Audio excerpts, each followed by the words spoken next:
Hello बच्चों, स्वागत है आप सबका हमारे इस नए लेक्चर में डिफरेंशियल इक्वेशंस के। और बच्चों आपको याद ही होगा कि ऑलमोस्ट ये हमारा जो चैप्टर है वो थ्योरेटिकली हमने कंप्लीट कर लिया है। सो मैक्सिमम आज का लेक्चर या एक लेक्चर और हम डेडिकेट करेंगे क्वेश्चंस की प्रैक्टिस पे। बाकी मेजर तौर पे ये चैप्टर हमारा फिनिश हो चुका है। Bernoulli's equation, variable change, reducible to linear, ये सारी चीजें हमने बढ़िया से कर ली। और जैसे जैसे अब आप प्रैक्टिस करते जाएंगे ऑटोमेटिकली बेटा आपको कंसेप्ट्स भी क्लियर होते जाएंगे और कॉन्फिडेंस भी इंक्रीज होता जाएगा। तो चलिए बच्चों स्टार्ट करते हैं अपना आज का लेक्चर। लेकिन आज का लेक्चर स्टार्ट करने के पहले आप में से जितने भी बच्चों ने अभी तक हमारे टेलीग्राम के बेटा चैनल को ज्वाइन नहीं किया है, it is my humble request to each and every one of you कि आप हमारे टेलीग्राम चैनल से जुड़िए, जिसका ज्वाइनिंग लिंक आपको नीचे डिस्क्रिप्शन बॉक्स पे दिखाई दे रहा होगा। टेलीग्राम के बच्चों चैनल को ज्वाइन करने से आपको दो फायदे होंगे। जो फर्स्ट अपना एडवांटेज है वो ये है कि बेटा मैं एक दिन में मल्टीपल वीडियोस कोशिश करता हूँ पोस्ट करने का। जैसे एक यूट्यूब शॉर्ट, एक क्लास 11th का वीडियो, एक क्लास 12th का वीडियो, ये मेरा प्रयास रहता है कि इतना मैं आपके लिए रोज पोस्ट करूं। लेकिन इसकी वजह से होता यह है कि कई बार बच्चों का कोई ना कोई लेक्चर मिस हो जाता है या छूट जाता है, या उन बच्चों को इस बात की जानकारी ही नहीं मिल पाती कि हमने एक नया लेक्चर पोस्ट भी किया था। तो इन तमाम चीजों से बचने के लिए आपका जो टेलीग्राम का बेटा चैनल है वो आपको बहुत मदद करेगा। क्योंकि मैंने अपनी एक हैबिट बनाई हुई है कि जब भी मैं एक वीडियो यूट्यूब पे पोस्ट करता हूं, मैं इमीडिएटली उसका एक क्रिएटिव आपके टेलीग्राम चैनल पर भी डालता हूं, ताकि आप बच्चों को हमेशा इस बात की जानकारी रहे कि कौन से दिन कितने बजे किस टॉपिक पे एक नया वीडियो पोस्ट किया गया है, ताकि आप उसे देखें और अपडेटेड रहें। और जो सेकेंड अपना एडवांटेज है बेटा वो ये है कि यहाँ पर बेटा मैं आपको बहुत सारे क्वेश्चंस की प्रैक्टिस कराता हूँ। मैं अक्सर ये बात क्लेम भी करता हूँ कि अगर आपको मेरे नोट्स कंपेयर करने हो तो आप किसी भी हिंदुस्तान के टीचर के लेक्चर नोट से आप मेरे नोट्स कंपेयर कर लीजिए। आपको बेटा नंबर ऑफ क्वेश्चन ज्यादा ही मिलेंगे और अच्छे सवाल मिलेंगे, अच्छी क्वालिटी के क्वेश्चन मिलेंगे। लेकिन उसके बाद भी बेटा मैं आपको बोल दूं कि यहाँ पर मैं आपको जितने क्वेश्चन करा रहा हूँ वो सफिशियंट नहीं है। क्योंकि आपको अगर सिलेक्ट होना है तो आपको बेटा नंबर ऑफ क्वेश्चंस की प्रैक्टिस और ज्यादा बढ़ानी पड़ेगी। मैं ये क्लेम आपको इसलिए कर पाता हूँ बेटा क्योंकि मैं अलग अलग 6-7 सोर्सेज से आपको पढ़ाता हूँ। तो जो सबका निचोड़ है, जो सब में बेस्ट है, मैं आपको वो दे रहा हूँ, लेकिन वो भी सफिशिएंट नहीं है। मेंस एडवांस क्रैक करने के लिए प्रैक्टिस बहुत ज्यादा चाहिए। और ये एक्स्ट्रा सवाल आपको कहाँ से मिलेंगे? तो इधर आप हमारे टेलीग्राम के चैनल को फॉलो कर सकते हैं, या बेटा आप कोई भी एक अच्छी मार्केट से स्टैंडर्ड बुक लीजिए और उसको बनाइए, ताकि आपकी प्रैक्टिस बहुत बढ़िया रहे, आपके कंसेप्ट एकदम क्लियर रहे। ठीक है, तो ये हो गए दो फायदे टेलीग्राम चैनल के। तो यार किस बात का आप इंतजार कर रहे हैं? जल्दी से बेटा उसे ज्वाइन करिए। ज्वाइनिंग लिंक आपको नीचे डिस्क्रिप्शन बॉक्स पे दिख जाएगा। अब अगर आप हमारे डिस्क्रिप्शन बॉक्स तक पहुंच ही चुके हैं तो यार आपको उसमें एक यूट्यूब चैनल का भी लिंक दिख रहा होगा। सवाल अब ये उठता है कि भला ये वाला यूट्यूब चैनल कौन सा है? तो बेटा ये मेरा पर्सनल यूट्यूब चैनल है। मेरा ऐसा मानना है कि अभी आप जिस एग्जाम की तैयारी कर रहे हैं, बहुत स्वाभाविक सी बात है कि उस एग्जाम को प्रिपेयर करते समय आपको बहुत बार डीमोटिवेशन आएगा। आप खुद पे बेटा सवाल भी उठाएंगे कि यार हम शायद सेलेक्ट हो ही ना, या हम उस काबिल ही नहीं है। लेकिन इन तमाम चीजों से आपको बचाने के लिए, आपको दोबारा मोटिवेट करने के लिए, इंस्पायर करने के लिए बेटा वो चैनल है। और उस चैनल का पर्पस सिर्फ ये है कि उसमें आपको पॉजिटिव वीडियोस मिले, और ऐसे बेटा वीडियोस उसमें हो जो आपके एनर्जी लेवल को इंक्रीज कर दें और आप पूरे कॉन्फिडेंस के साथ अपने एग्जाम को अप्रोच करें। तो अगर आप चाहें तो आप एक बार उस चैनल को जरूर विजिट करके देखें, और अगर बेटा आपका फायदा होता हो तो आप उसे भी सब्सक्राइब कर लीजिए। चलिए स्टार्ट करते हैं बेटा अपने आज के लेक्चर को। आपको अगर मेरे पढ़ाने से थोड़ा सा भी एडवांटेज हो रहा है तो जल्दी से इस वीडियो को लाइक कर दीजिए। देखिए फर्स्ट बेटा अपने पास क्वेश्चन लिखा हुआ है, सिंपल सा बेटा एक डिफरेंशियल इक्वेशन है कि solve the differential equation. Solve the differential equation, जो जो हमने पढ़ा है मैं आपको देखो सारा चीज अब बेटा क्विकली रिवाइज कराता हूं। Solve the differential equation dy by dx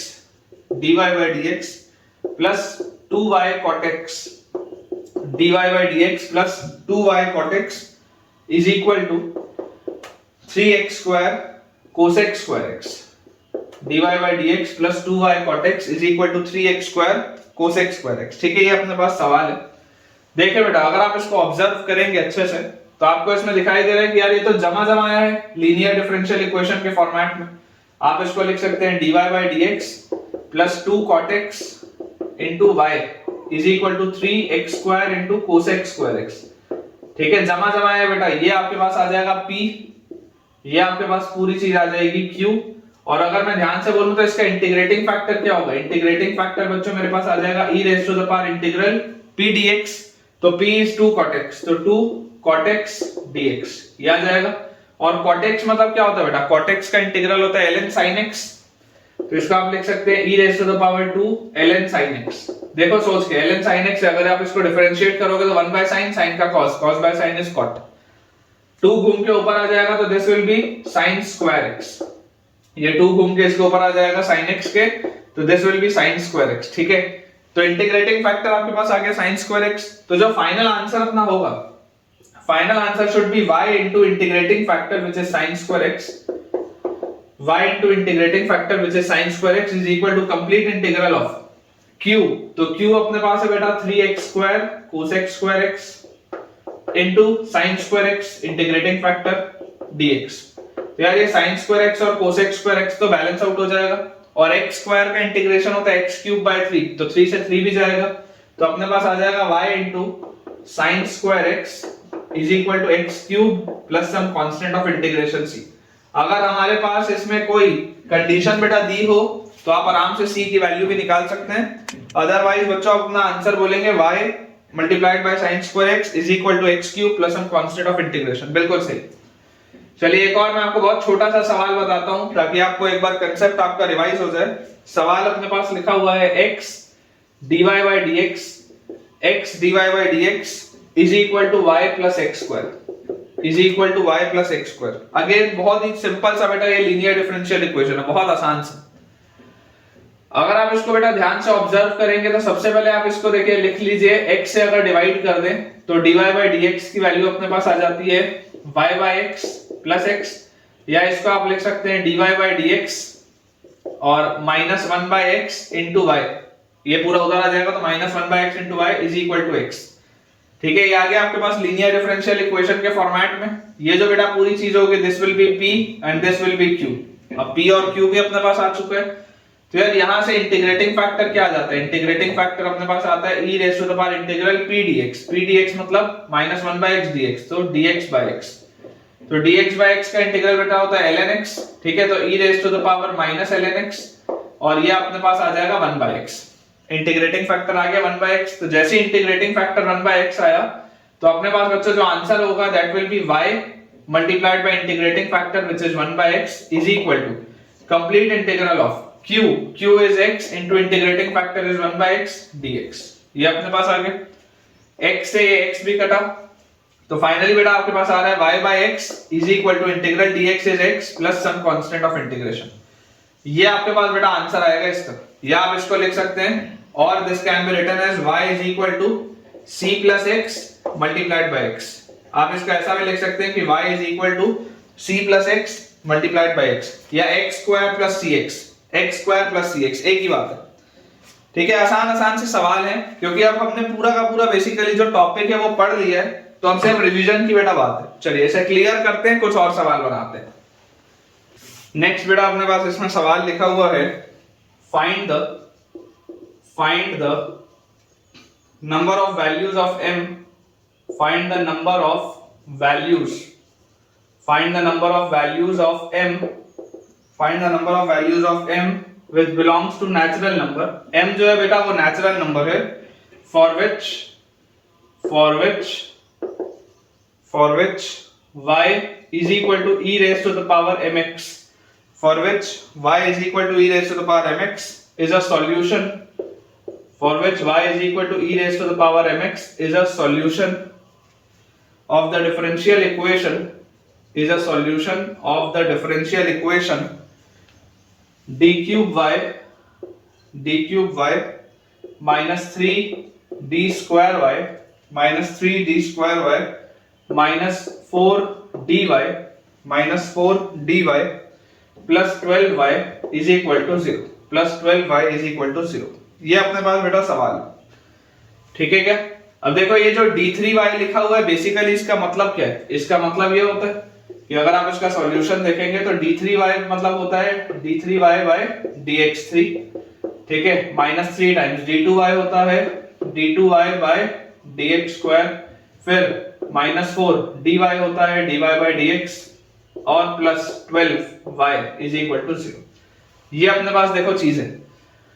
number of values of m for which y equal to e raised to the power mx is a solution of this differential equation. अब अगर आपको बेटा बोला जा रहा है कि y equal to e raised to the power mx आपके पास था और ये अगर आप डिफरेंशियल इक्वेशन को सॉल्व करेंगे तो y equal to e raised to the power mx इसको सेटिस्फाई करेगा। तो जरा सोच के देखिए बेटा dy by dx क्या होगा। अगर y की value e raised to the power mx है तो dy by dx इसको अगर आप डिफरेंशिएट करेंगे तो m into e raised to the power mx आएगा। अगर मान लीजिए आप बोलेंगे d2y by dx स्क्वायर, जब आप इसको डिफरेंशिएट करेंगे तो आपके पास आएगा m square into e raised to the power mx। और अगर आप बेटा d3y by dx क्यूब करेंगे तो आपके पास आ जाएगा m cube into e raised to the power mx। ये आपके पास आएगा। एक बार उठा के इसमें रखते हैं तो therefore अपने पास क्या आ गया, d3y by dx cube is m cube into e raised to the power mx minus 3 into m square into e raised to the power mx minus 4 into m into e raised to the power mx और plus 12 into e raised to the power mx is equal to 0। ये अपने पास basically दिया हुआ है। पूरे में से बेटा अगर मैं e raised to the power mx बाहर निकाल लूं तो मेरे पास आ जाएगा m cube minus 3m square minus 4m plus 12 is equal to 0। Simple सा ये आ गया। अब जरा बेटा सोच के बताइए कि अगर m आप नेचुरल नंबर बोल रहे हैं तो क्या ये एक्सपोनेंशियल फंक्शन कभी भी जीरो हो सकता है क्या? एक्सपोनेंशियल फंक्शन तो कभी भी जीरो नहीं हो सकता, मतलब ये वाला जो क्यूबिक है यही जीरो होना चाहिए। अब क्यूबिक को सॉल्व करने का तरीका सिंपल, आप हिट एंड ट्रायल से बेटा इसको सोचेंगे तो आप एक बार m इक्वल टू 1 रख के देखो। m इक्वल टू 1 सेटिस्फाई करता है क्या? 1 और -3 -2 और -4 -6 और +12 1 तो सेटिस्फाई नहीं करता। फिर अगर आप m की वैल्यू -1 रखेंगे तो -1 करता है क्या? तो -1 और -3 ये आपके पास आ जाएगा -4 और +4 0 और 12 -1 भी सेटिस्फाई नहीं करता।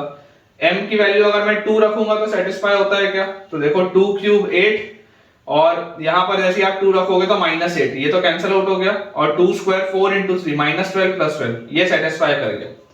m इक्वल टू 2 बेटा सेटिस्फाई कर गया, मतलब आपको इस क्यूबिक का एक रूट तो मिल गया। m इक्वल टू 2 अगर आपको एक रूट मिल गया इसका मतलब m-2 इसका फैक्टर होगा। अगर m-2 बेटा इसका फैक्टर होगा तो अपन यहां पर इसको कर लेते हैं, एक रूट अपने को मिल चुका है तो m-2 से आप इस पूरे क्यूबिक को डिवाइड कर दो। m-2 से अगर मैं इस पूरे क्यूबिक को बच्चों डिवाइड करूं तो मेरे पास आ जाएगा m क्यूब के लिए यहां पर आएगा m स्क्वायर, तो this is m cube -2m square, यहां -3m स्क्वायर था तो -m स्क्वायर तो आ गया -3m स्क्वायर। फिर ये -m इससे मल्टीप्लाई हुआ तो +2m, यहां -4m था तो -6m तो +2m -6m इज -4m आ गया और ये -6 इस -2 के साथ तो +12 भी आ गया। मतलब कि ये जो बेटा क्यूबिक लिखा हुआ है this cubic can be factorised into m-2 into m square -m-6। ये जो क्वाड्रेटिक फैक्टर है इसको अगर मैं फर्दर ब्रेक करके लिखूं तो मेरे पास बच्चों यहां से मुझे आता हुआ दिखाई दे रहा है m-3 इनटू m+2 करके देखो m स्क्वायर -3m + 2m तो -m और -6 बिल्कुल सही। और अगर ये पूरे की बेटा वैल्यू 0 होनी चाहिए थी तो m की वैल्यू आपके पास आएगी या तो 2 या तो 3 या तो -2, ये आपके पास तीन वैल्यूज आ रही है m की। अब कई बार बच्चे जल्दी जल्दी में बेटा इसका आंसर 3 दे जाते हैं, लेकिन आपको देखो यहाँ पर भूलना नहीं है कि m एक नेचुरल नंबर, अगर m बेटा एक नेचुरल नंबर है तो -2 हटेगा, 2 और 3 सही, तो आंसर इसका आ जाएगा 2, है ना। Number of values of m बोला ना तो there are 2 values of m, एक वैल्यू 2 है और एक value 3, there are 2 values of m, answer will be 2। ठीक है, आई होप बच्चों आपको ये क्लियर हो गया होगा बढ़िया तरीके से। चलिए बोर्ड क्लियर करते हैं, अगला सवाल देखते हैं। नेक्स्ट बेटा अपने पास क्वेश्चन लिखा हुआ है, थोड़ा सा लंबा क्वेश्चन है, मैं आपके लिए इसको नोट कर देता हूं। देखिए बेटा मैंने आपके लिए क्वेश्चन नोट कर दिया, थोड़ा लेंथी क्वेश्चन था। लिखा है water is drained from a vertical cylindrical tank. आपके पास बेटा एक सिलिंड्रिकल टैंक है, ठीक है, इस सिलिंड्रिकल टैंक में से जो है वो पानी बाहर निकल रहा है। Water is drained from a cylindrical tank by opening a valve at the base of the tank. यहां पर आपने कोई वॉल्व खोला और यहां से फिर ये पानी निकलना स्टार्ट हो गया, ठीक है, यहां से पानी निकलना स्टार्ट हो गया। बोला अपने पास जा रहा है it is known that the rate at which the water level drops, जिस रेट से ये गिरेगा, है ना, देखो पानी गिर रहा है, पानी बढ़ नहीं रहा। बेसिकली ये जो पानी है वो डिक्रीजिंग है, ऐसा भरा हुआ था यहां तक, मान लो पहले पानी ऐसे भरा हुआ था, तो अब ये पानी जो है ये डिक्रीज होना स्टार्ट होगा, ये पानी जो है ऐसे डिक्रीज होना स्टार्ट होगा। तो the rate at which the water level drops, ठीक है, is proportional to the square root of the water depth, ठीक है ना, is proportional to the square root of the water depth. जितना पानी है उसके स्क्वायर रूट के प्रोपोर्शनल है, where the constant of proportionality k is equal to 1 by 15. If t is measured in minutes, then find the time to drain the tank if the water is 4 meter deep to start with. अगर पानी 4 metre तक भरा हुआ था, initial में बेटा बोला जा रहा है कि पानी 4 मीटर तक आपके पास भरा हुआ था, तो बेसिकली अपने पास देखो होगा क्या, क्लियरली हमको एक बात समझ में आ रही है कि dy by dt जो है, dy by dt जो है, जिस रेट से ये डिक्रीज हो रहा है, क्योंकि ये डिक्रीज हो रहा है तो dy by dt को मैं क्या बोलूंगा, dy by dt को मैं बोलूंगा minus k into under root of y। सोच के देखो, यही तो लिखा हुआ है, क्योंकि बेसिकली देखो अगर इंक्रीज हो रहा होता, अगर पानी इसके अंदर फिल हो रहा होता तो dy by dt क्या होता, पॉजिटिव होता, कि रेट ऑफ चेंज आपके पास पॉजिटिव है।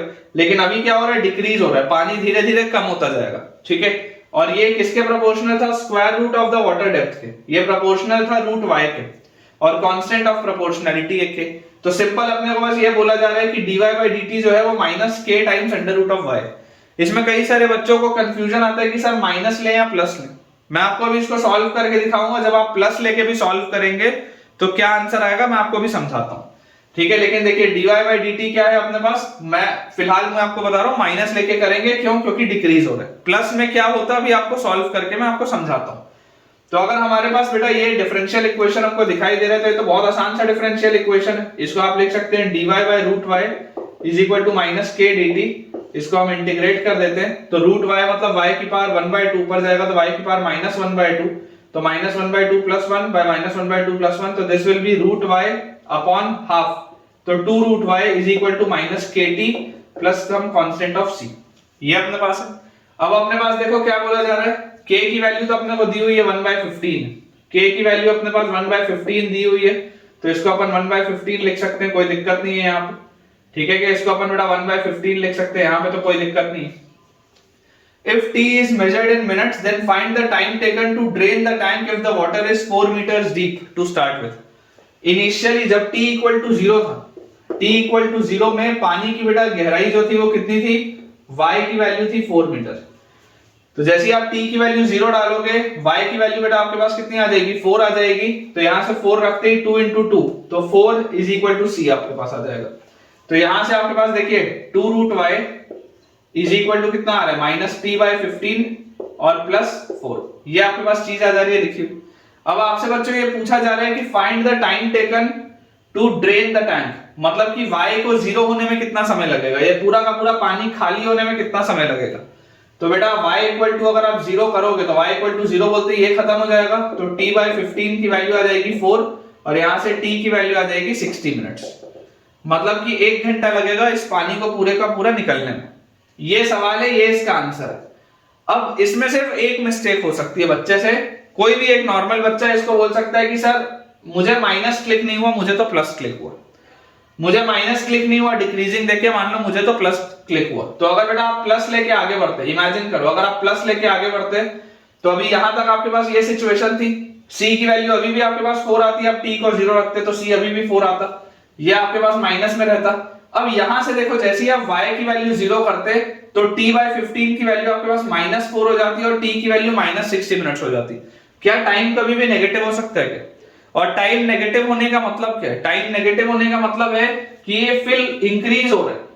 आपको यहां पर देखो क्या दिखाई दे रहा है, अगर नेगेटिव साइन आ रहा है इसका मतलब क्या है, 0, t इक्वल टू 0 के भी पहले की बात हो रही है। t की बेटा अगर वैल्यू नेगेटिव आ रही है मतलब t इक्वल टू 0 के भी पहले की बात हो रही है। तो अगर आप यहां पर t इक्वल टू 0 बोलते हो तो इसके पहले क्या रहा होगा, और भरा हुआ रहा होगा। इमेजिन करो ये डिक्रीज होता होता होता होता यहां तक आया और यहां पर अगर बेटा मैंने बोला कि ये t इक्वल टू 0 है, तो अगर आप t नेगेटिव की बात कर रहे हो मतलब पानी और भरा हुआ होता पहले, ठीक है। तो अपन को तो पता ही है कि यार ये पानी डिक्रीज हो रहा है, आंसर नेगेटिव तो आ नहीं सकता। तो क्योंकि ये डिक्रीज हो रहा है इस वजह से यहाँ पे नेगेटिव आएगा, क्योंकि ये रेट जो है वो डिक्रीज हो रहा है ना, पानी बेटा आपके पास देखो डिक्रीजिंग ट्रेंड में पानी इसमें से बाहर निकल रहा है, ओवरऑल जो y की वैल्यू है वो डिक्रीज होते जाएगी। तो अगर ओवरऑल y की वैल्यू डिक्रीज होते जाएगी तो अपने पास यहां से देखो t बाई 15 की वैल्यू आ जाएगी 4 और t की वैल्यू अपने पास आ जाएगी 60। ये अपना फाइनल आंसर है, ठीक है। 60 मिनट्स लगेंगे बच्चों ओवरऑल पूरा का पूरा उसको ड्रेन आउट होने में। नेक्स्ट बेटा अपने पास इसमें देखिए क्वेश्चन लिखा हुआ है, a curve y equal to fx, a curve y equal to fx passing through, a curve y equal to fx passing through the point a curve y equal to fx passing through the point 1 comma 1 by root e passing through the point 1 comma 1 by root e satisfies the differential equation a curve passing through 1 comma 1 by root e satisfies the differential equation dy by dx plus x into e raised to the power minus x square by 2 dy by dx plus x into e raised to the power minus x square by 2 is equal to 0. ये अपने पास बच्चों दिया हुआ है, ठीक है. then which one of the following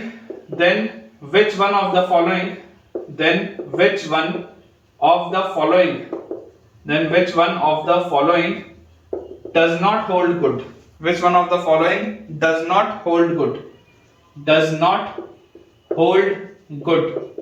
इसके बाद जो चार ऑप्शंस है, मैं आपके लिए चारों ऑप्शंस इसमें नोट कर देता हूं. फर्स्ट ऑप्शन अपने पास दिया हुआ है fx is differentiable. First option अपने पास है fx is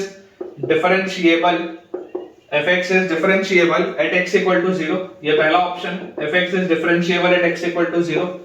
सेकंड अपने पास दिया हुआ है fx is symmetric with respect to the origin. ये अपने पास बच्चों सेकंड पॉइंट दिया. थर्ड ऑप्शन अपने पास इसमें दिया हुआ है fx is increasing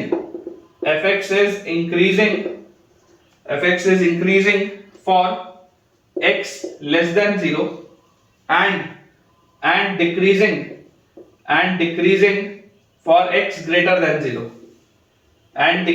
for x greater than 0 and last बच्चों अपने पास इसमें ऑप्शन दिया हुआ है fx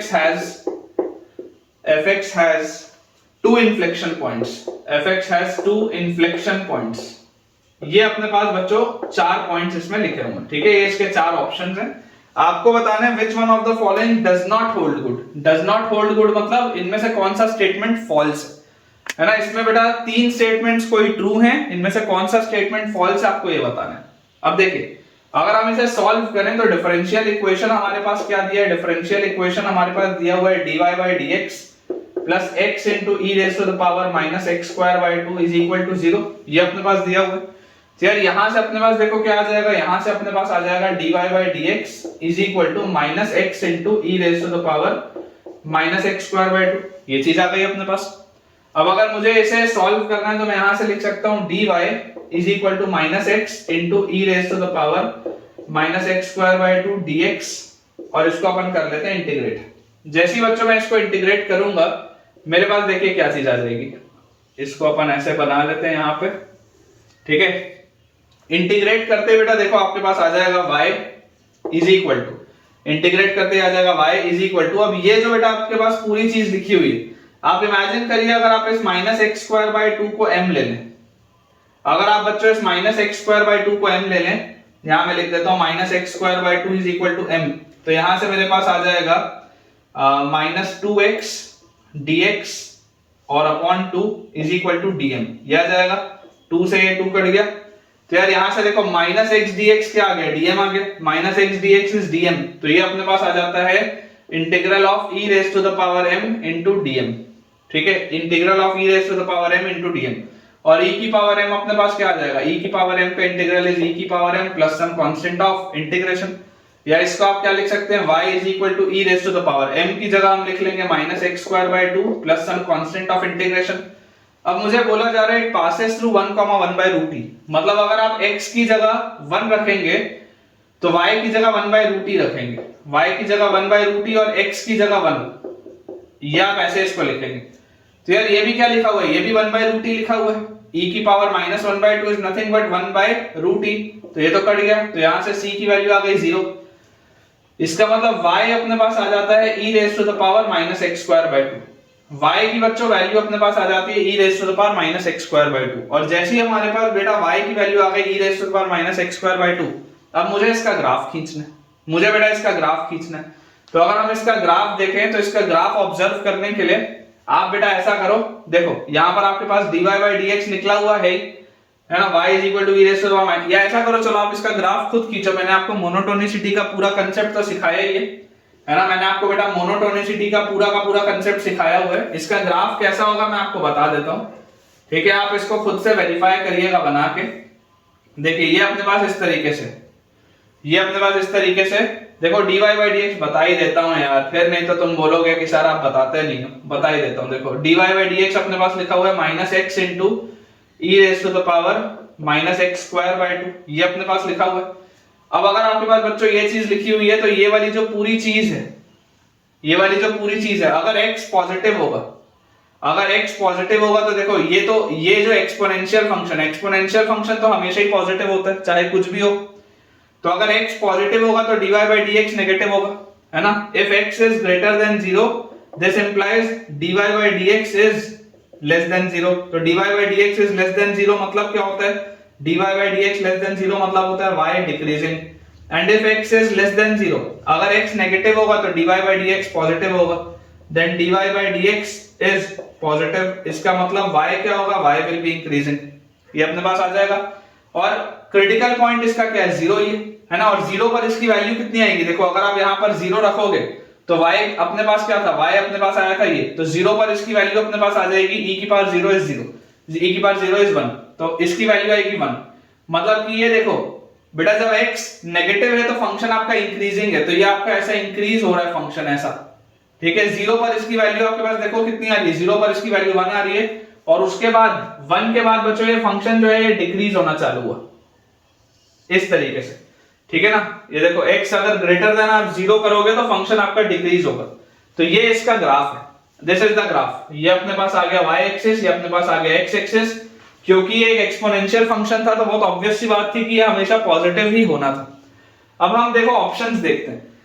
फर्स्ट ऑप्शन है fx is differentiable at x equal to 0। यार ये तो सही बात है, बिल्कुल सही बात है, ट्रू स्टेटमेंट है। x इक्वल टू 0 पर ये स्मूथ है, कर्व स्मूथ है, कोई शार्प एज नहीं है, तो ये डिफरेंशिएबल x इक्वल टू 0 पर। वैसे भी अगर आप फंक्शन देखोगे तो x इक्वल टू 0 पर कोई प्रॉब्लम नहीं होगी, कोई प्रॉब्लम नहीं हो रही, इसलिए फंक्शन आपका कंटिन्यूअस है, डिफरेंशिएबल है। फिर बोला जा रहा है fx is symmetric with respect to origin. क्या ओरिजिन के रिस्पेक्ट में सिमेट्रिक है क्या, नहीं। ये जो फंक्शन है ये y एक्सिस के अबाउट सिमेट्रिक है, देखो it is symmetric about y axis, y axis के इधर जैसा है वैसी y एक्सिस के इधर भी है। It is symmetric about y axis, it is not symmetric about origin. तो ये सेकंड स्टेटमेंट तो फॉल्स हो गया, सेकंड स्टेटमेंट इज फॉल्स। आपको यही बताना है ना विच of the following does not hold good, मतलब कौन कौन से फॉल्स हैं, तो सेकंड स्टेटमेंट तो फॉल्स है। थर्ड है fx is increasing for x less than 0, बिल्कुल सही है, x लेस देन 0 के लिए इंक्रीजिंग है, and decreasing for x greater than 0, decrease हो रहा है x ग्रेटर देन 0 के लिए, बिल्कुल सही बात।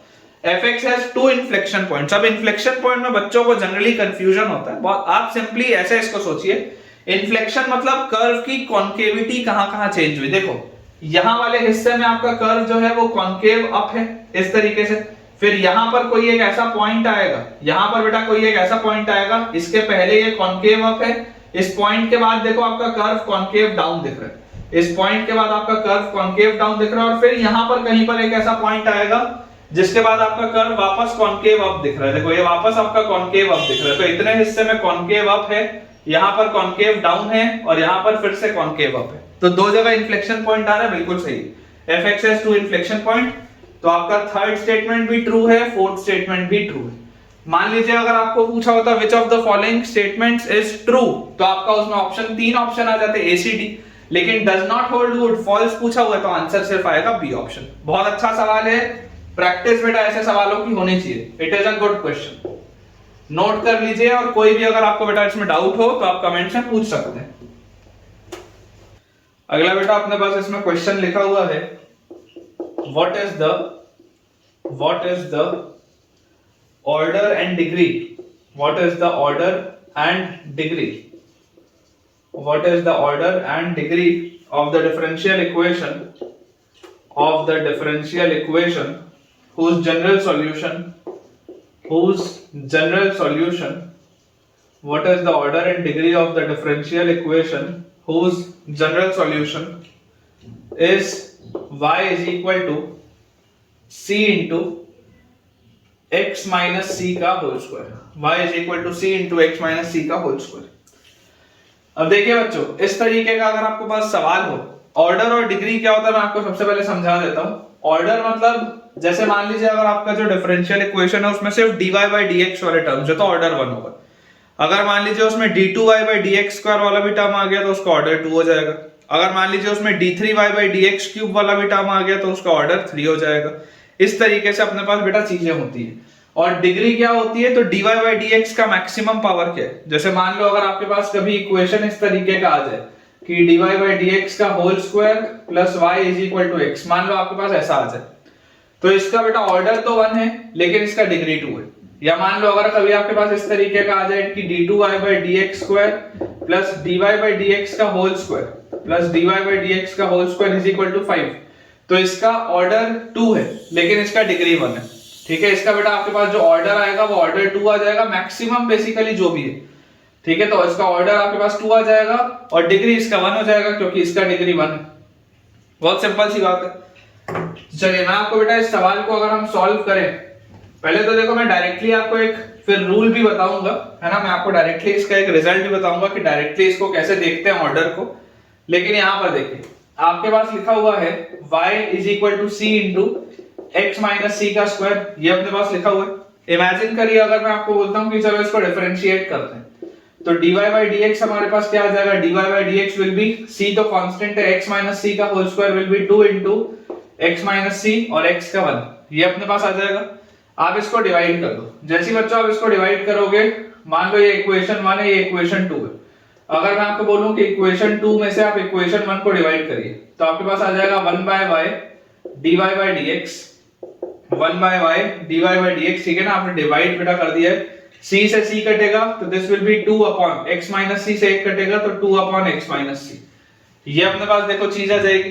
ठीक है, तो यहां से बेटा देखो अपने पास क्या आ जाएगा y dash upon y is equal to 2 upon x minus c, यहां पर बोल सकते हैं x minus c is equal to x minus c is equal to 2y upon y dash, या देखो आप c की वैल्यू क्या बोल सकते हो, c will be equal to x minus 2y upon y dash, ये आपके पास आ जाएगी c की वैल्यू। बेसिकली जब अपने को बेटा एक डिफरेंशियल इक्वेशन बनाना होता है तो अपने को एक ऐसा इक्वेशन बनाना होता है जिसमें कोई कांस्टेंट टर्म ना हो, जिसमें सिर्फ x और y और उसके डेरिवेटिव के टर्म्स हो, फालतू में कोई कांस्टेंट टर्म ना हो। तो यहां से देखिए आपके पास क्या आ जाएगा, c की वैल्यू आ जाएगी x minus 2y by y dash, इसको उठा के आप डाल दो इस इक्वेशन में। ठीक है, जैसे आप इसको इस इक्वेशन में बच्चों उठा के डालोगे तो आपके पास देखो क्या आ गया, y dash is equal to c into, तो c की जगह आप लिख सकते हैं x minus 2y by y dash और मल्टीप्लाइड बाय आपके पास देखिए क्या है, मल्टीप्लाइड बाय आपके पास है 2 into x minus c, x minus c की जगह मैं क्या लिख सकता हूं 2y by y dash, 2y by y dash, ये अपने पास देखो चीज आ जाती है। और जैसी बच्चों ये चीज अपने पास आती है तो यहां से इसको अगर हम थोड़ा सा सिंपलीफाई करें तो अपने पास आ जाएगा y dash is equal to x y dash minus 2y upon y dash into 4y upon y dash, तो अपने पास आ जाता है y डैश का cube is equal to 4 into y into x y dash minus 2y। Clearly बेटा आप देख सकते हैं कि देखिए अब सारे के सारे जो टर्म्स हैं वो x वाले टर्म्स हैं, y वाले टर्म्स हैं और y डैश वाले टर्म्स हैं, क्योंकि इसमें y डैश ही मैक्सिमम है, y डबल डैश तो आया नहीं, d2y बाई dx स्क्वायर तो आया नहीं। बेसिकली ये क्या लिखा हुआ है, ये आपके पास लिखा हुआ है dy बाई dx का whole cube is equal to 4 into y into x times dy by dx minus 2y, ये आपके पास लिखा हुआ है। तो क्लियरली आप देख सकते हैं बेटा इसका जो ऑर्डर है, इसका ऑर्डर आपके पास आ जाएगा 1। ठीक है, ऑर्डर इसका बेटा आपके पास आ जाएगा 1 और इसकी जो डिग्री आपके पास है, डिग्री बच्चों अपने पास आ जाएगी, जो मैक्सिमम ऑर्डर वाला है डिग्री इसकी आ जाएगी 3। ऑर्डर अपने पास बेटा आ जाएगा इसका 1 और डिग्री इसकी अपने पास आ जाएगी 3। इस तरीके के भी अपन आगे और भी सवाल देखेंगे, लेकिन ऑर्डर और डिग्री में जो बेसिक आपको ध्यान रखना है वो सिर्फ ये है कि कांस्टेंट टर्म्स को आप रिमूव करिए और एक डिफरेंशियल इक्वेशन आप बनाइए जिसमें कि सिर्फ y x और dy बाई dx वाले टर्म्स हो। फिर जो भी बेटा आपके पास मैक्सिमम डेरिवेटिव है, जैसे dy बाई dx है तो ऑर्डर 1 होगा, d2y बाई dx स्क्वायर है तो order 2, d3y by dx cube है तो ऑर्डर 3, इस तरीके से। और जो भी बेटा आपके पास ऑर्डर वाला टर्म आ रहा है उसका मैक्सिमम पावर कितना है, तो dy बाई dx ही सबसे बड़ा ऑर्डर है और उसका मैक्सिमम पावर 3 लिख रहे हैं, इसलिए उसकी डिग्री हो जाएगी 3। अब इसको आप डायरेक्टली कैसे देख सकते थे, तो आपको बेटा जो ओरिजिनल आपका क्वेश्चन मिलता है, जो भी आपको ओरिजिनल आपका सॉल्यूशन मिलता है, आप उस सॉल्यूशन में देखिए कि total number of independent arbitrary constants कितने हैं, है ना, total number of total number of independent arbitrary constant. इसका क्या मतलब होता है मैं आपको बताऊंगा। Total number of independent arbitrary constants, ये जितने भी होंगे उतना ही उसका बेटा आपके पास ऑर्डर आएगा। जैसे यहाँ पर total number of independent arbitrary constant सिर्फ एक है, दैट इज सी। टोटल आपको यहाँ पर कितने कांस्टेंट दिख रहे हैं, तो केवल आपको एक कांस्टेंट दिखाई दे रहा है जो कि सी, केवल एक कांस्टेंट दैट इज सी। तो इसलिए इसका ऑर्डर आप डायरेक्टली भी 1 बोल सकते थे। जितने इंडिपेंडेंट आर्बिट्ररी कांस्टेंट होता है उतना ही उसका ऑर्डर आता है, तो डायरेक्टली भी आप इसको 1 बोल सकते थे। अभी आप घबराइए बिल्कुल भी मत, जैसे जैसे हम आगे बढ़ेंगे क्लैरिटी देखिएगा आपको खुद ब खुद आती जाएगी। अगला बेटा अपने पास देखिए, इसमें क्वेश्चन लिखा है if the x intercept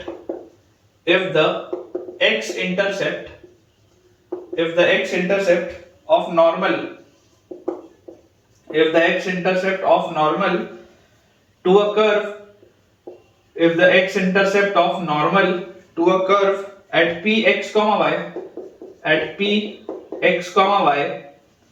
is twice the abscissa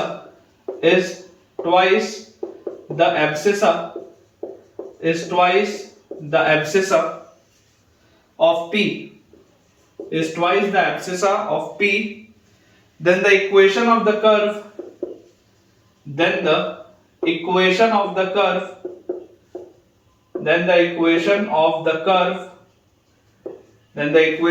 curve passing through m,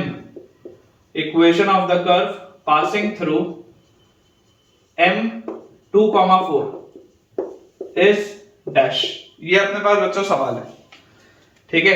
देखिए मैं आपके लिए क्वेश्चन रीड कर देता हूं दोबारा। लिखा हुआ है if the x intercept of normal to a curve at px, y is twice the abscissa of p, then the equation of the curve passing through m2,4 is। देखिए आपके पास बेटा बोला क्या जा रहा है, इमेजिन करिए आप इस तरीके से कि आपके पास एक कर्व है, ठीक है ना, आपके पास इस तरीके का एक कर्व है। अब ये जो कर्व है ये किसी पॉइंट 2,4 से पास होता है, किसी पॉइंट 2,4 से ये कर्व पास होता है, और आपको ये भी बोला जा रहा है कि इस पे अगर आप टेंजेंट ड्रॉ करें, ठीक है क्या, इस पे अगर आप इस तरीके से बच्चों टेंजेंट ड्रॉ करें किसी पॉइंट px, y पे, अगर आप इस पे टेंजेंट ड्रॉ करें किसी पॉइंट px, y पे, तो इस पे जब आप नॉर्मल होगा, इसका जो अब नॉर्मल होगा इस तरीके से आप इसका नॉर्मल बना लो, ठीक है कि ये इसका नॉर्मल होगा। जरूरी नहीं है ओरिजिन से पास हो, कहीं से ही पास हो सकता है, ठीक है ना, जरूरी नहीं है बेटा ओरिजिन से पास हो। आप चाहो तो y एक्सिस को अपन थोड़ा सा ऐसे शिफ्ट कर लेते हैं, ऐसा बना लेते हैं फिगर, कोई दिक्कत नहीं, ठीक है ना, जरूरी नहीं है ओरिजिन से पास हो। तो इसका जो नॉर्मल आपके पास आएगा, आपको बोला जा रहा है कि ये जो नॉर्मल है, तो इस आप सबसे पहले तो ये बात समझिए बेटा कि इसका स्लोप क्या होगा। तो इसका स्लोप आपके पास आएगा dy by dx, ठीक है क्या, टेंजेंट का स्लोप आपके पास आएगा dy by dx। अगर मैं इसको x एक्सिस बोलता हूं, इसको कैपिटल X बोल देते हैं, इसको कैपिटल Y बोल देते हैं, क्योंकि स्मॉल x स्मॉल y तो यहां लिखा हुआ है। तो इसको अगर मैं कैपिटल X और कैपिटल Y बेटा बोल दूं, तो मेरे पास देखो ये जो नॉर्मल है, नॉर्मल का इक्वेशन क्या आएगा, y minus y1 is equal to slope. तो इसका अगर टेंजेंट का स्लोप m है तो इसका slope -1/m into x minus x1, तो इनटू x माइनस x1, ठीक है ना, ये कैपिटल X आपका एक्सेस वाले के लिए। अब ये बेटा आपके पास आ गया नॉर्मल का इक्वेशन। अब मुझे इसमें बोला जा रहा है कि this is the equation of normal, तो मुझे बेटा ये बोला जा रहा है कि आपको बोला जा रहा है x इंटरसेप्ट के लिए y की वैल्यू 0 होती है, y equal to 0 for x intercept. अगर आपको इसका x इंटरसेप्ट निकालना है तो आप y को 0 करेंगे, y को 0 रखते ही देखो आपके पास क्या आएगा, माइनस से minus balance, this will B my plus x। तो x की वैल्यू आपके पास आ जाएगी my प्लस x, ये आपके पास आ जाएगा, ठीक है क्या। अपने पास देखो ये जो x इंटरसेप्ट आएगा that will B my plus x। हमें बोला जा रहा है if the x intercept of the normal, ये जो x इंटरसेप्ट है this is x plus my, if the x intercept is twice the abscissa, abscissa इसका क्या है, एब्सिसा इसका x कोऑर्डिनेट होता है, तो एब्सिसा इज x, तो twice the abscissa of p, then the equation of the curve passing through m2,4, और ये वाला जो आपका कर्व है ये 2,4 से भी पास होता है। तो यहां से देखो अपने पास क्या आ गया, दिस इंप्लाइज my की वैल्यू x हो जाएगी, मतलब कि dy by dx into y will be equal to x। यार ये तो बहुत आसान है, y dy is equal to x dx, ये अपने पास आ गया, इंटीग्रेट कर दो, तो y dy is y² by 2, x dx is x² by 2 और plus some constant of integration, ये अपने पास आ जाएगा। बोला जा रहा है बेटा कि ये 2,4 से पास हो रहा है, तो 2,4 मतलब कि आपके पास देखिए क्या आ जाएगा, 4 रखते ही 16/2 इज इक्वल टू 2 रखते ही 4/2 प्लस c, तो this is 8 is equal to 2 plus c, तो c की वैल्यू अपने पास आ जाएगी 6। मतलब कि बेटा जो कर्व होगा that will be y square is equal to x square plus यहाँ पे आ जाएगा 12, या हम बोल सकते हैं x square minus y square is equal to -12। ये अपने पास रिजल्ट आएगा, ठीक है क्या? देख लो बेटा, x square minus y square will be equal to -12, बिल्कुल सही। तो बहुत आसान से ये सवाल था। यहां पर देखिए क्योंकि xy लिखा हुआ था तो मैंने कैपिटल X कैपिटल Y माना और बहुत सिंपल तरीके से सॉल्व किया। ये जो है ये आपका बेटा इंटरसेप्ट है, this is the x intercept. x intercept मतलब कैपिटल Y 0, तो ये जो x इंटरसेप्ट है this was twice of abscissa. Solve करेंगे आंसर निकलेगा, बहुत इजी। चलिए अगला देखते हैं। लिखा है बेटा अपने पास कि let y equal to fx, let y equal to fx be a continuous function, let y equal to fx be a continuous function, let y equal to fx be a continuous function such that be a continuous function such that dy by dx such that dy by dx is equal to mod of x minus 1, such that dy by dx is equal to mod of x minus 1। फिर लिखा है if y0 is equal to 0, मतलब x की value 0 रखने पर y की value 0 आएगी। तो if y0 is equal to 0, find y3, find y3 कि x की वैल्यू 3 रखने पर y की वैल्यू क्या आएगी। अब ये अपने पास देखो फंक्शन दिए, dy by dx अपने पास दिया हुआ है mod of x minus 1। अब समझने की बेटा आप कोशिश करिए कि अगर आप इसको डायरेक्टली डिफरेंशिएट करके या इंटीग्रेट करके जाएंगे तो तकलीफ आएगी आपको। क्यों? क्योंकि यहाँ पर ब्रांच चेंज हो रही है। मॉड ऑफ x माइनस 1 है तो दो अलग अलग ब्रांचेस है ना, ब्रांच आपकी चेंज हो रही है। तो इसमें अप्रोच बहुत इंपॉर्टेंट है। इस क्वेश्चन में आप स्टार लगाएंगे और अप्रोच पे ध्यान देंगे। फाइनली आपको देखो fx फंक्शन नहीं बताना है आपको बेटा, फाइनली fx फंक्शन नहीं बताना है आपको। क्या बताना है आपको? तो फंक्शन की वैल्यू 3 पर बतानी है, y3 बताना है।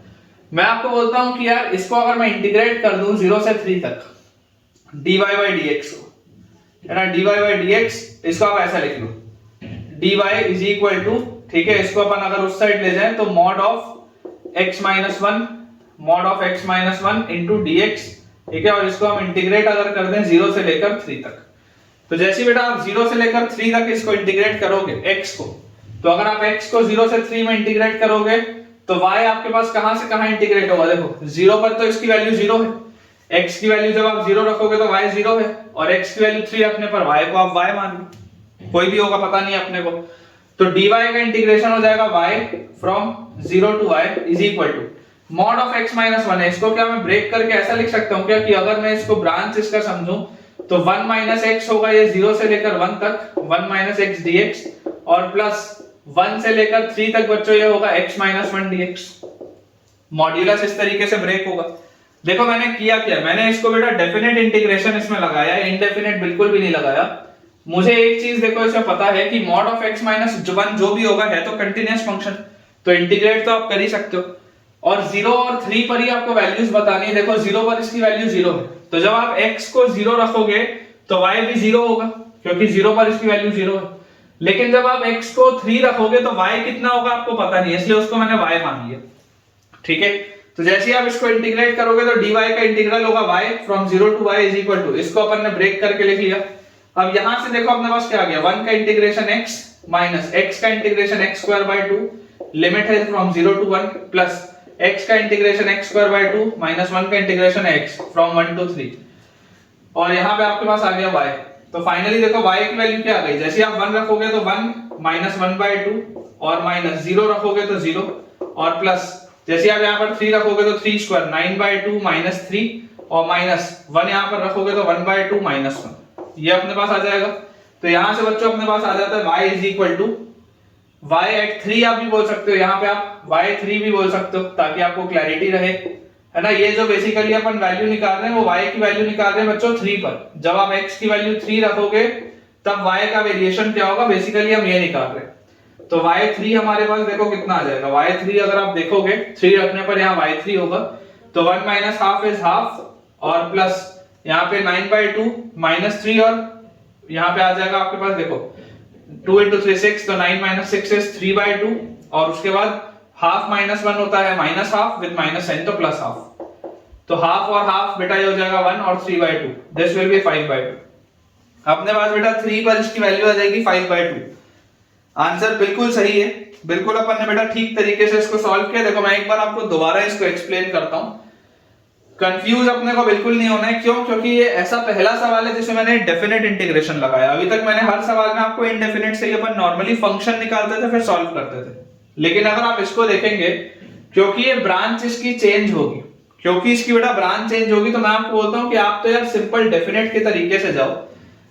0 पर देखो इसकी वैल्यू क्या होगी, 0 पर इसकी वैल्यू होगी y0। जब x को आप 0 रखोगे तो y का बेटा जो वेरिएशन होगा दिस विल बी y0, और जब आप x को 3 रखोगे तो y का जो होगा वो y3 होगा। तो y0 तो होता ही 0 है ना, y0 तो होता ही 0 है, तो this will B y3 - y0, तो y0 0 है इसलिए वहां लिखा नहीं, और यहां पर आपने सिंपली इसको मॉड को ब्रेक किया और सॉल्व कर लिया। बहुत आसान सा सवाल है, लेकिन अप्रोच बहुत इंपॉर्टेंट है। क्वेश्चन बहुत इजी है बेटा, लेकिन ऐसा अप्रोच बहुत इंपॉर्टेंट है। ये क्वेश्चन करवाने के पीछे का मकसद यही था कि अब क्योंकि आपने इस तरीके का एक सवाल देख लिया है, तो इन केस मान लीजिए आगे कभी भी आपके पास ऐसा सवाल आए तो आप सोच सकें। ठीक है, तो यार मुझे कमेंट्स में बताना कि तुमको ये वाला सवाल कैसा लगा। ठीक है बेटा, अपने पास नेक्स्ट क्वेश्चन यहाँ पे कि if dy/dx plus 2y/x is equal to 0, if dy/dx plus 2y/x is equal to 0, और अपने पास बच्चों y1 की वैल्यू दी हुई है 1, तो अपने से पूछा जा रहा है फाइंड y2 कि x की वैल्यू 2 रखने पर y की क्या वैल्यू है। ये अपने पास सवाल है, काफी आसान सा क्वेश्चन है। ठीक है, बहुत इजी सा बेटा ये क्वेश्चन है। देखिए लिखेंगे अपन dy/dx is equal to -2y/x, ऐसा लिख सकते हैं। तो यहां से अपने पास देखो क्या आ जाएगा, dy/y is equal to -2dx/x, और इसको आपने कर दिया इंटीग्रेट। तो जैसे बेटा आप इसको इंटीग्रेट करेंगे तो dy/y आपके पास आ जाएगा ln y is equal to dx/x हो जाएगा ln x, तो -2 ln x plus some constant of integration c, ये अपने पास आ जाता है। अब बेटा बोला जा रहा है कि x की वैल्यू 1 रखने पर y की वैल्यू 1 मिलती है, तो अगर आप x की वैल्यू 1 रखोगे तो y की वैल्यू भी 1 मिलेगी। ठीक है, तो this will B ln1 is equal to -2 ln1 plus c। ln1 बेटा 0 होता है, तो देखो c की वैल्यू तो आ गई 0। इसका मतलब हो गया आपके पास कि ln y is equal to -2 ln x, या हम बोल सकते हैं y is equal to ये x की पावर -2 हो जाएगा, ये अपने पास आ जाएगा y is equal to 1/x²। तो आपसे बेटा बोला जा रहा है कि फाइंड y2, तो y2 अपने पास क्या आएगा, x की वैल्यू बेटा जैसे आप 2 रखोगे तो 2 की पावर -2 which is 1/4। एकदम आसान सा क्वेश्चन, बहुत ही आसान सा बेटा ये क्वेश्चन था, और सबसे ही बन गया होगा। ठीक है, नेक्स्ट देखते हैं, यहीं पर अपन बना लेते हैं अगला सवाल। लिखा हुआ है अपने पास कि let a solution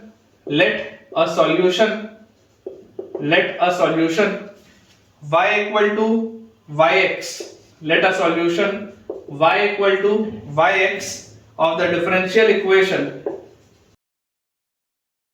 e raised to the power y dy minus 2 plus cos x dx is equal to 0। ये अपने पास बेटा दिया हुआ differential equation satisfy y0 is equal to 0। ठीक है क्या, x की वैल्यू 0 रखने पर y की वैल्यू 0 आ रही है, satisfy y0 equal to 0, find the value of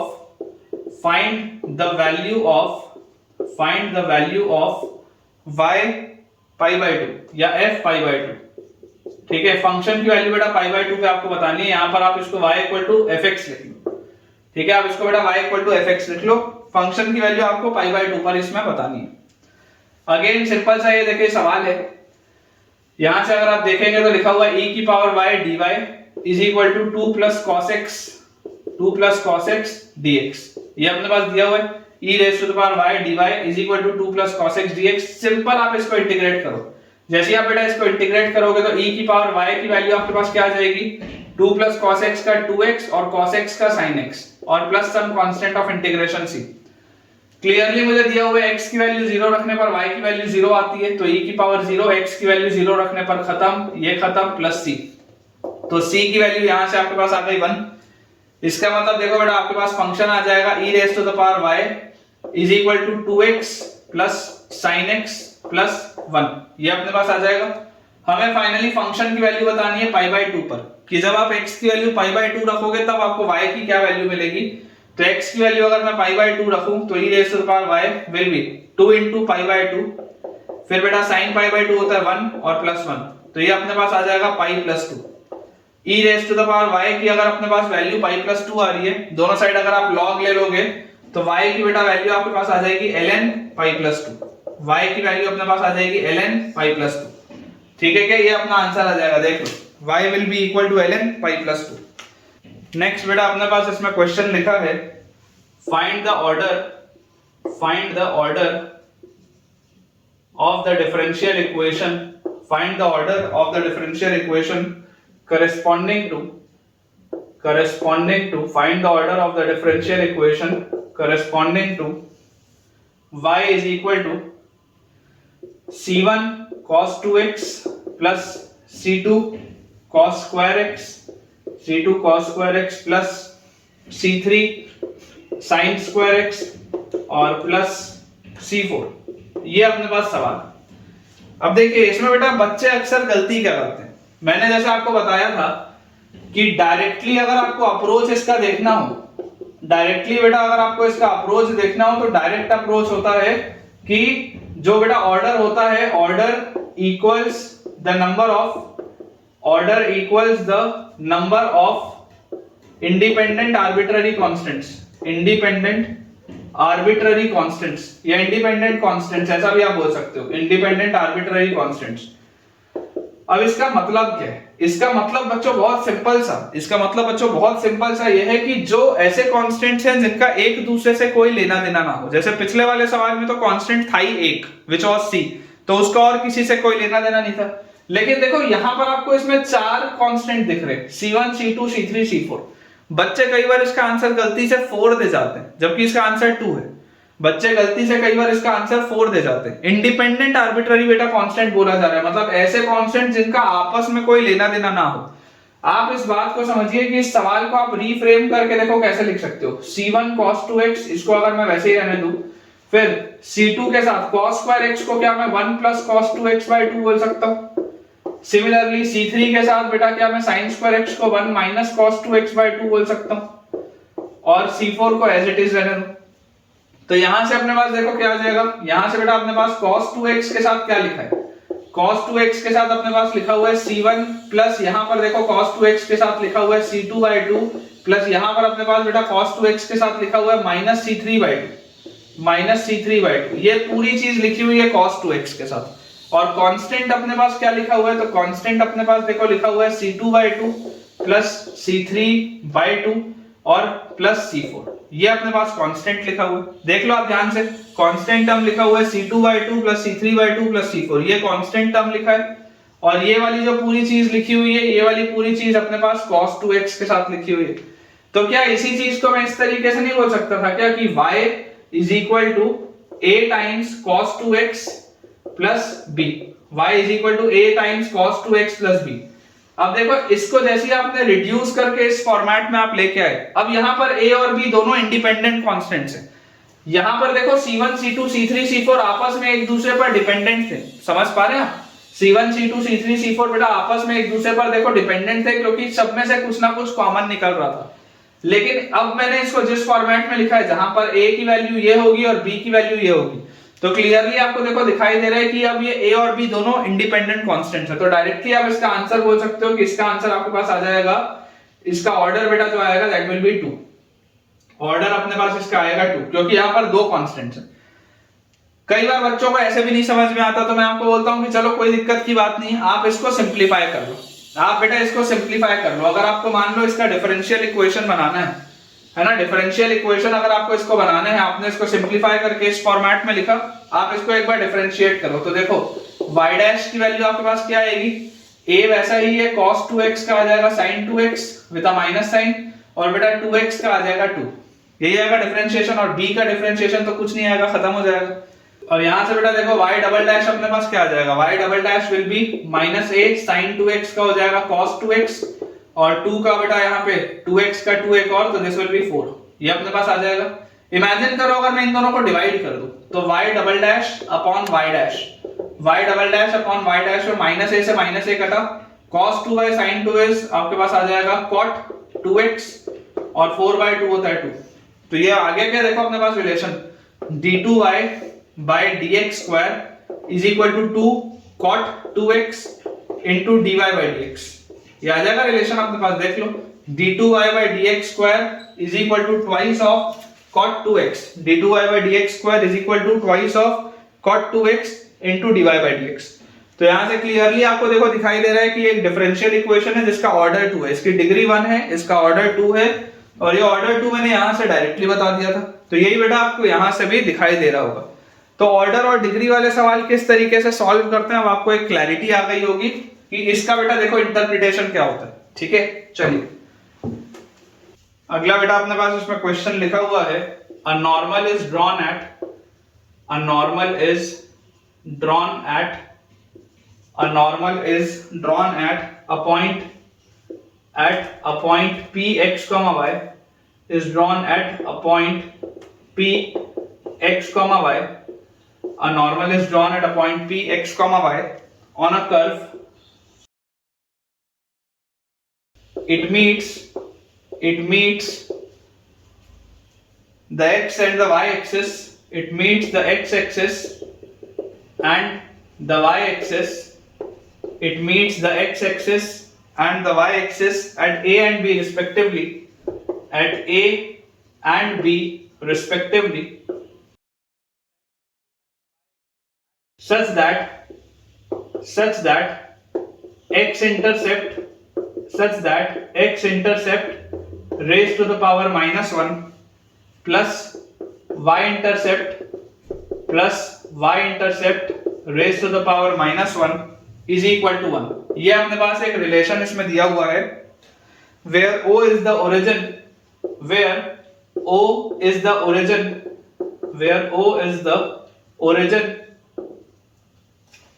find the radius of the director circle, find the radius of the director circle, find the radius of the director circle of the curve, radius of the director circle of the curve passing through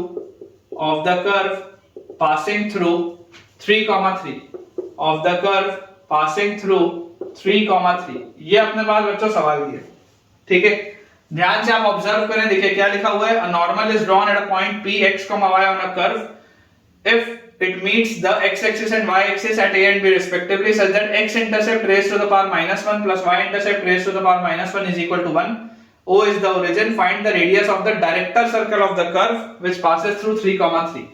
ठीक है, यहां से बेटा अगर आप curve बनाएंगे, imagine करिए आपके पास कोई एक ऐसा कर्व दिया हुआ है, ठीक है, जिसमें किसी पॉइंट p x, y से, जिसमें बेटा किसी पॉइंट p x, y पे आपने टेंजेंट डाला, तो इस पे अब जब आप नॉर्मल ड्रॉ करेंगे, इस पे बेटा जब आप नॉर्मल इस तरीके से ड्रॉ करेंगे, तो ये जो नॉर्मल होगा आपको बोला जा रहा है कि normal is drawn on a curve, it meets the x and the y axis. ये जो नॉर्मल है ये x एक्सिस और y एक्सिस को किन्हीं दो पॉइंट्स पे मिलती है। ये जो नॉर्मल वाली बेटा आपकी लाइन है, ये जो नॉर्मल वाली आपकी लाइन है, ये x एक्सिस को और y एक्सिस को दो पॉइंट से मिलती है, such that x intercept raise to the power -1, y intercept raise to the power -1 की वैल्यू 1 होती है।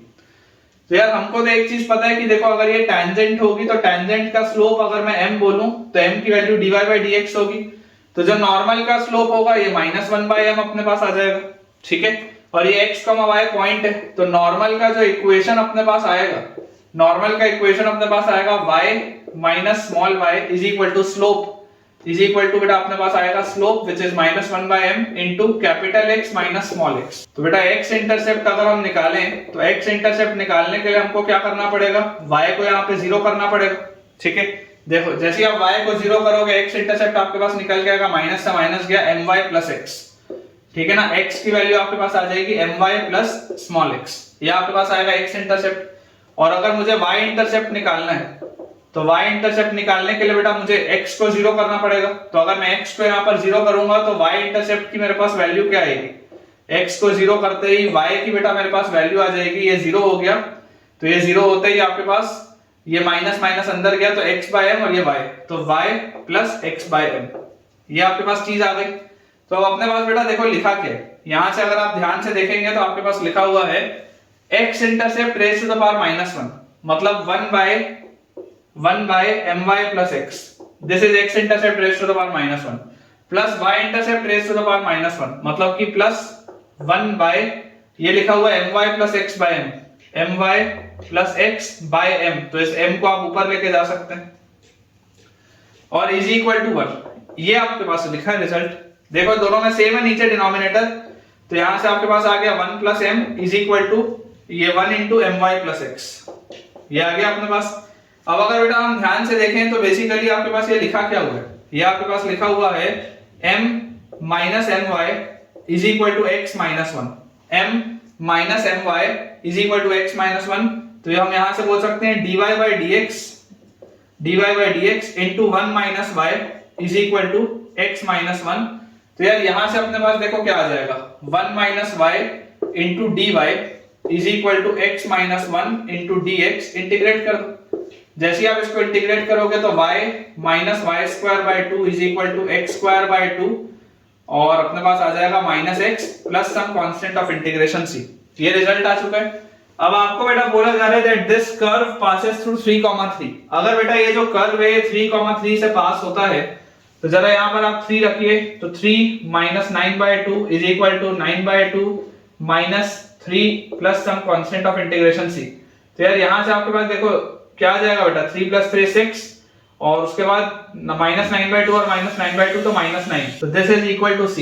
तो बेटा c की वैल्यू आपके पास आ जाएगी -3 और जैसे c की वैल्यू मेरे पास -3 आई तो देखो जो कर्व बेटा आएगा, अगर मैं यहाँ पर इसको लिखूं कर्व को, तो कर्व अपने पास आएगा, सबको आप राइट साइड में लेके जाओ, तो x square by 2 plus y square by 2, x square by 2 plus y square by 2 minus x minus y और c की जगह -3, तो -3 इज इक्वल टू 0, या पूरे को अगर मैं 2 से मल्टीप्लाई कर दूं तो x square plus y square minus 2x minus 2y minus 6 is equal to 0, ये आपके पास आएगा या रिजल्ट। ठीक है, ये आपका कर्व है। अभी आपको इसका डायरेक्टर सर्कल बताना है, आपको बेटा इस कर्व का भी क्या बताना है, डायरेक्टर सर्कल बताना है। देखो ये बेसिकली क्या लिखा हुआ है, अगर आप इसको रीफ्रेम करके लिखें तो दिस इज x माइनस 1 का स्क्वायर प्लस y माइनस 1 का स्क्वायर। ठीक है, यहां से आपके पास देखो क्या आ जाएगा, x square minus 2x plus 1, तो यहाँ पे -1 करना पड़ेगा, फिर y square minus 2y plus 1, तो एक और -1 करना पड़ेगा और -6 पहले से इज इक्वल टू 0, तो ये उधर चला जाएगा तो दिस विल बी -8। ठीक है, और उधर जाएगा तो बेटा 8 हो जाएगा, तो यहां से अपने पास आ जाएगा दिस इज इक्वल टू 2√2 का स्क्वायर। ये बेसिकली आपका सर्कल है। और सर्कल का डायरेक्टर सर्कल क्या होता है, वो भी एक सर्कल ही होता है। ठीक है ना, इसी का कंसेंट्रिक। तो जो फाइनल अपना आंसर होगा, फाइनल आंसर विल बी, देखो सेंटर तो सेम होता है सर्कल के केस में, डायरेक्टर सर्कल का, तो यहां पर तो आपके पास आ जाएगा x माइनस 1 का स्क्वायर प्लस y माइनस 1 का square is equal to radius बेटा जो उसका होता है, रेडियस उसका √2 टाइम्स होता है, तो √2 टाइम्स होता है मतलब 2√2 into √2 is 4, तो दिस विल बी 4 का स्क्वायर, ये अपने पास होगा।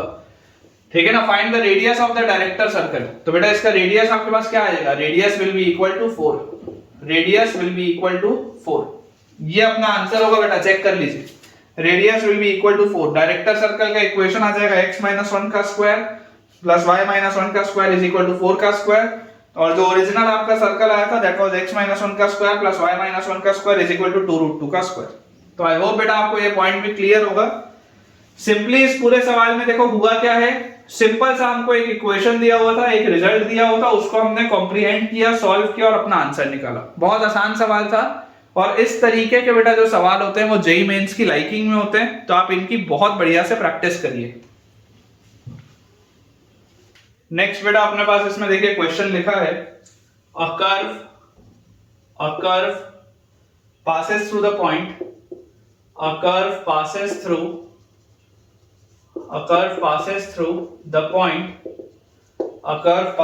the point 1, pi by 4, a curve passes through the point 1 comma pi by 4 and its slope at any point is given by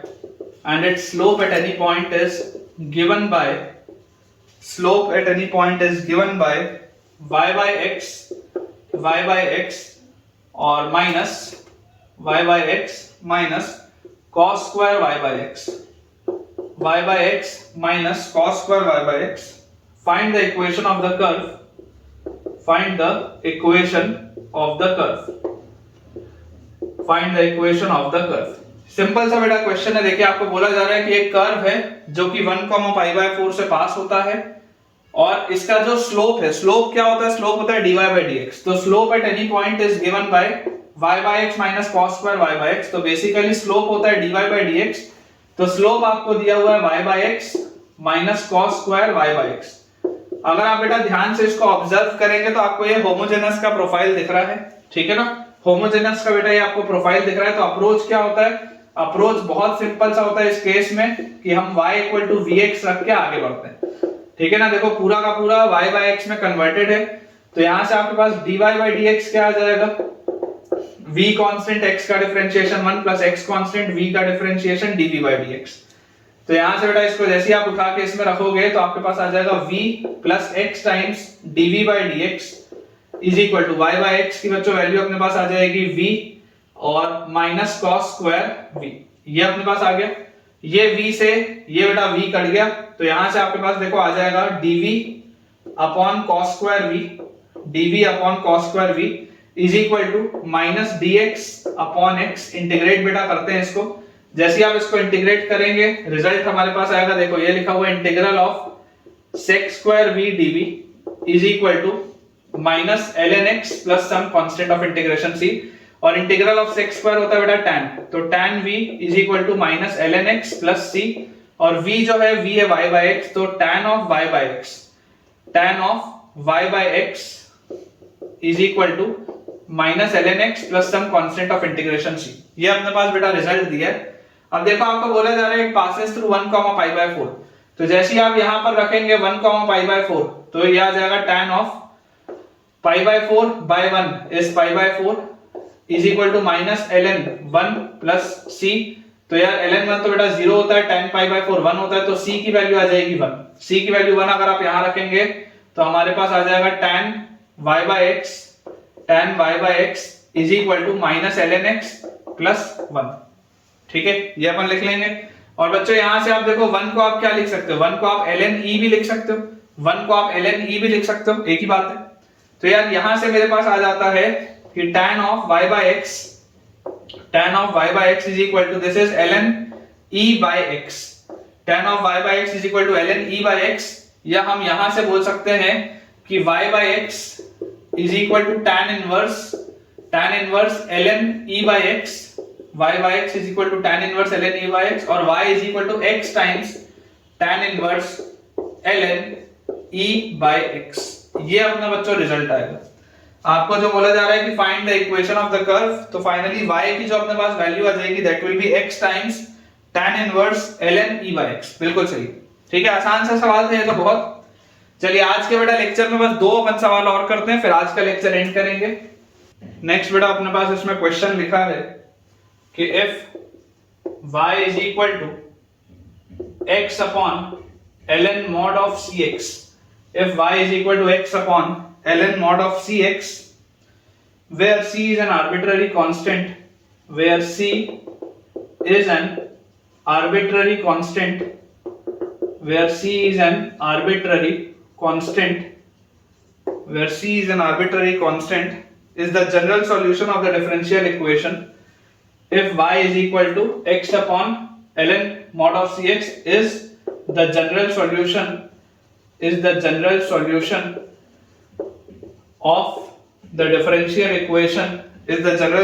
of the differential equation dy by dx is equal to y by x plus phi y by x. dy by dx is equal to y by x plus 5y/x या 5x by y, इसको कर लो आप 5x by y, ठीक है, ऐसा इसको आप लिख लो, plus 5x by y, find the function 5x by y, find the function 5x by y। ये बेटा बेसिकली कोई एक फंक्शन होगा, आपसे पूछा जा रहा है कि ये फंक्शन कौन सा होगा यहाँ पे, ठीक है, ये अपने पास सवाल है कि y = x upon ln mod of cx, तो आपको ये चीज बतानी कि 5x by y क्या होगा। बहुत आसान सा बेटा सवाल है। देखो आपके पास दिया क्या है, आपके पास ओरिजिनली दिया हुआ है y = x upon ln mod of cx, ये आपके पास ओरिजिनली दिया हुआ है। मैं आपको बोलता हूं आप इसको डिफरेंशिएट कर दो, तो बेटा इसको देखो अगर डिफरेंशिएट करना है तो इसको आप ऐसे लिखो ln mod of cx = x by y, लिख सकते हैं ऐसे। अब इसको अगर बेटा मैं डिफरेंशिएट करूंगा तो ln का आ जाएगा 1/cx, cx का आ जाएगा c और x का dx = इसका डिफरेंशिएशन y², फिर y कांस्टेंट dx का, x का dx और माइनस x कांस्टेंट y का dy। ये अपने पास बच्चों चीज आ गई। तो यार यहां से ये c से ये c तो गया, तो अपने पास लिखा क्या हुआ है, अपने पास ये लिखा हुआ है dx से अगर मैं इसको डिवाइड कर दूं तो मेरे पास ये लिखा हुआ है y² x dx से अपन ने इसको डिवाइड कर दिया तो y - x dy by dx, y - x dy by dx ये लिखा हुआ है। तो यार यहां से बेटा आपके पास ध्यान से अगर आप देखोगे तो अपने पास dy by dx की वैल्यू क्या आ जाएगी, इस पूरे को उस साइड ले जाओ और x से डिवाइड कर दो, तो dy by dx will be equal to, यहां पर आपके पास लिखा हुआ है y था तो y by x हो जाएगा और ये y² x इधर आएगा तो माइनस y² और by आपने x से डिवाइड कर दिया तो x², ये अपने पास आ जाएगा result.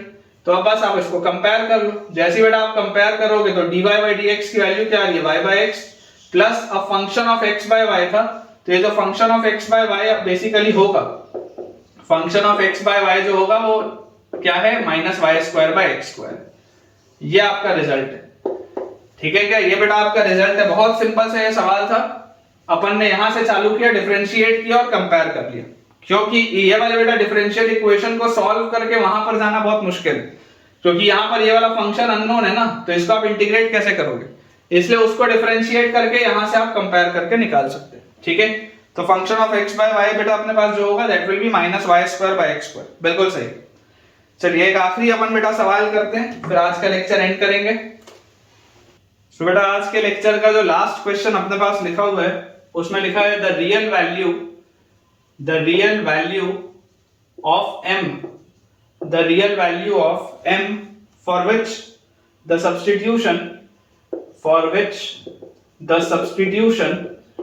the real value of m for which the substitution y is equal to u raised to the power m, y is equal to u raised to the power m will transform the differential equation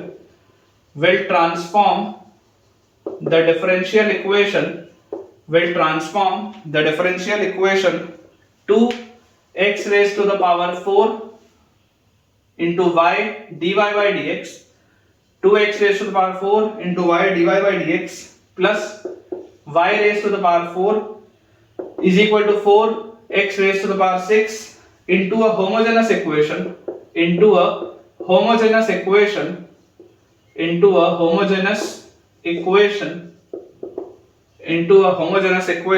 is dash।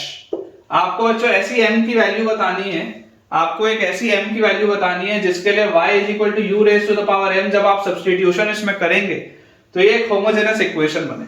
अब homogeneous equation का basic क्या होता है, homogeneous equation होता है जिसमें सारे terms का पावर सेम, होमोजेनस इक्वेशन मतलब जिसमें बच्चों सारे टर्म्स का पावर सेम। तो बेसिकली देखिए आपके पास इसमें बोला जा रहा है y is equal to u raised to the power m, ठीक है। तो यार dy by dx क्या होगा, dy by dx अगर आप देखोगे इसको आप डिफरेंशिएट करोगे तो m into u raised to the power m minus 1 into du by dx, यही होगा m into u raised to the power m minus 1 into du by dx। इसको आप उठा के इसमें रख दो, जैसे बेटा आप इसमें उठा के इसको रखोगे तो आपके पास देखो क्या आ जाएगा 2 into x raised to the power 4 into y is u raised to the power m into dy by dx is m into u raised to the power m minus 1 into du by dx और plus y raise to the power 4, y raise to the power 4 is u raise to the power 4m is equal to 4 into x raise to the power 6। ये अपने पास है, बहुत आसान है बेटा। देखो आप डायरेक्टली यहां से भी अब बस कंपेयर कर सकते हो कि अगर आपको सारे टर्म्स का पावर सेम चाहिए, अगर आप एक होमोजेनस इक्वेशन में इसको बदलना चाहते हैं, तो ये 4m यहां पर देखो, यहां पर जो टर्म है u का पावर क्या है 4m, और यहां पर आपके पास जो टर्म है वो है x का पावर क्या है 6। तो बेसिकली 4m की वैल्यू 6 के बराबर होनी चाहिए, तो m की वैल्यू 3/2 आ जाएगी। आप चाहो तो ऐसे सॉल्व कर सकते हो, या आप देखो अगर मान लो यहां से आपको ना क्लिक होता हो तो आप इसको लिख सकते हो 2 into x raise to the power 4, और m भी कांस्टेंट है तो ऐसा लिख लो आप 2m into x raise to the power 4 into u raise to the power 2m minus 1 into du by dx plus u raise to the power 4m is equal to 4 into x raise to the power 6। अब यहां से ही बच्चों आप बोल सकते हो, देखो यहाँ x की पावर 4 है, यहाँ x की पावर 6 है, मतलब ये जो बचा हुआ होना चाहिए पावर 2 के करस्पॉन्डिंग होना चाहिए। यहाँ पर देखो x की पावर 4 है, यहाँ x की पावर 6 है, मतलब ये जो बची हुई चीज है ये पावर 2 के करस्पॉन्डिंग होनी चाहिए। तो आप डायरेक्टली ऐसा भी लिख सकते थे कि ये जो 2m minus 1 होगा ये पावर 2 के करस्पॉन्डिंग होना चाहिए, मतलब ये 2 के बराबर होना चाहिए। तो 2m is equal to 3 और m की वैल्यू 3/2। आप चाहो तो यहां से भी इसको सॉल्व कर सकते हो, या फाइनली इसको बेटा अगर मुझे ऐसा लिखना हो कि du by dx is equal to 4 into x raised to the power 6 minus u raised to the power 4m upon, नीचे अपने पास देखो क्या आ जाएगा 2m into x raised to the power 4 into u raised to the power 2m minus 1। ये आपके पास बच्चों चीज आएगी। अगेन अगर आप चाहते हैं कि एक होमोजेनस इक्वेशन हो तो देखो ये 4m 6 के बराबर होना चाहिए, और नीचे वाले का पूरा का पावर और ऊपर वाले का पूरा का पावर सेम होना चाहिए।